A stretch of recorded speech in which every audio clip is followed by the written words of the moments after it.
अस्सलाम वालेकुम रहमतुल्लाहि व बरकातहू।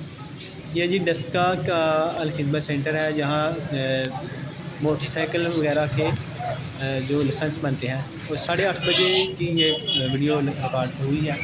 और 8:30 बजे इतना ज़्यादा रश था, तो जब 2 बजे 2:30 बजे तक मैं वहाँ रहा हूँ, लेकिन किसी बारी वगैरह कोई नहीं आई और बहुत ज़्यादा रश था। जब मैंने आगे जाके देखा तो 2 लड़कियां बैठी हैं, एक लड़की काम कर रही है, दूसरी उसकी सपोर्टर है, और 15 से 20 मिनट में एक जो है वो फ़ारग करते हैं बस लड़का, और उसमें भी 1-2 सिफारशी आ जाते हैं।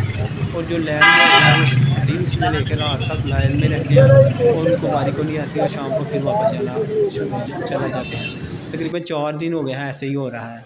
बराए मेहरबानी जो है इसका कोई सद्देबाब करें, और ज़्यादा जो है वो काउंटर खोलें, ताकि हर किसी की बारी आ सके और हर किसी को आसानी से जो है वो लाइसेंस मिल सके। बराए मेहरबानी इस पर तवज्जो दें। अल्लाह हाफ़िज़।